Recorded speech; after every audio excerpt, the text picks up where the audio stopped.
Okey, sekarang ni saya nak cerita berkenaan dengan 5 kategori pewangi.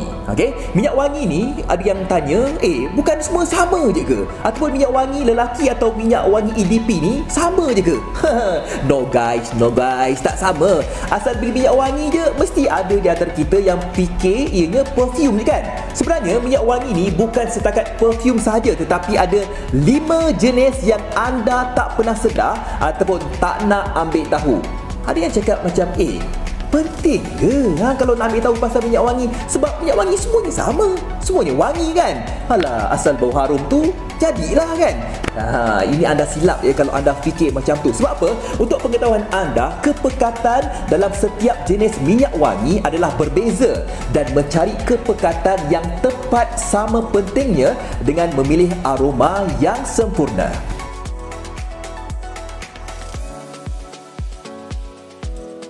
Sekarang ni saya nak kongsikan antara kategori-kategorinya. Yang pertama, parfum. Yang kedua, EDP ataupun UD parfum. EDT, UD toilet. EDC, UD cologne. Dan juga EDF, UD fresh. Okey, dan itu antara kategori-kategori perfume yang perlu anda tahu. Okey, perinciannya, apa bezanya kan? Okey, yang pertama tadi, parfum. Okey, parfum ni merupakan pewangi badan yang memiliki tingkat aroma paling tinggi dengan kadar 15% dan 30% perfume oil. Jumlah kadar tersebut cukup untuk membuatkan aroma anda kuat dan bertahan sepanjang hari. Perfume memiliki tekstur oil sehingga membuat aromanya dapat menyebar luaskan di udara sekitar. Selain itu, parfum ni dianya memang murni memiliki sifat seperti lipstick yang dapat ditransfer ataupun diberikan kepada orang lain. Ketahanannya yang luar biasa menjadi alasan parfum memiliki harga yang sangat-sangat mahal. Jadi ianya bergantung kepada selera kita lah. Tengok duit poket kita. Anda kata kalau anda nak parfum yang tahan lama, paling penting anda kena dapatkan parfum. Sebab apa? Sebab parfum ni memang memiliki harga yang sangat-sangat mahal. Dan yang seterusnya, yang kedua, UD parfum, ataupun EDP. UD parfum ni umumnya mengandungi 15% dan 20% kandungan perfume oil. EDP ni dibuat untuk bertahan di kulit sepanjang hari. Jenis pewangi badan ini merupakan kategori wangi-wangian yang paling umum dari berbagai parfum yang boleh dirilis. Banyak dari jenis yang dijual di pusat perbelanjaan adalah EDP ini. Jelas ataupun jenis ini dapat bertahan selama 6 hingga 8 jam di tubuh anda. Baik, yang seterusnya ada parfum, ada EDP. Kali ini apakah itu EDT? UD toilet.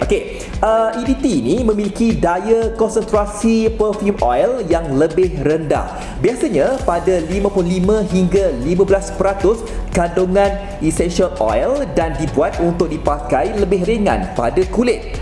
Pewangi jenis ini tidak dapat bertahan sepanjang hari.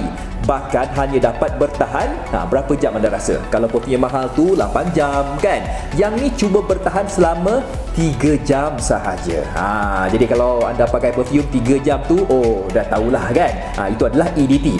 Baik, yang seterusnya EDC ataupun UD cologne.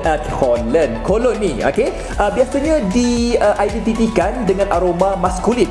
Namun sebenarnya UD cologne ni adalah istilah untuk konsentrasi perfume oil yang sangat-sangat ringan. Pada umumnya UD cologne ni mengandungi 2% hingga 4% kandungan perfume oil dengan lebih banyak air dan alkohol.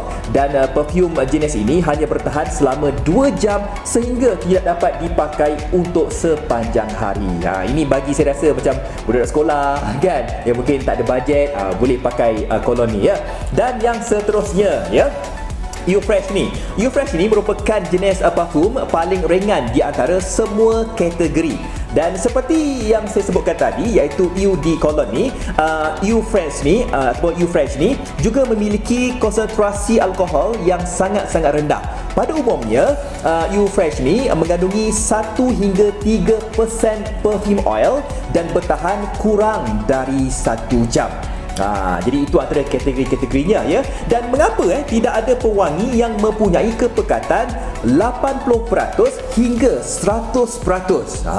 Sebab apa? Mesti ada yang tanya kan, kenapa tak bagi sampai 80% hingga 100% kan? Ini kerana kepekatan itu perlu bercampur dengan beberapa bahan lain untuk bauan menjadi seimbang dan molekul bahan pewangi itu tidak berat. Okey, jadi anda bayangkan ya, sekiranya kita hanya bau 100% bauan tersebut, bau itu tidak tersebar dan molekul wangian itu akan jatuh dan tidak bercampur dengan udara yang berada di sekeliling kita ya. Dan ini sejarah sikit lah, kira-kira 20 tahun lalu ya, amat sukar untuk kita ni mendapatkan minyak wangi parfum di pasaran ya. Dan memiliki minyak wangi jenis ini memang menjadi satu simbol status kekayaan yang cukup luar biasa. Kerana apa? Kerana harganya lah. Harganya memang sangat-sangat mahal. Jadi cuma segelintir orang sahaja yang mampu untuk memilikinya ya. Kerana harganya yang mahal itu, begitu juga macam EDP. Namun pada hari ini EDP yang berharga sedikit rendah mula dijual untuk pengguna. Dan di Bliss, ini nak bagi tahu ni, di Bliss ya, 30 ml EDP anda boleh dapatkan dengan harga yang cukup luar biasa, cukup murah tapi berbaloi. Berapa? RM39 sahaja.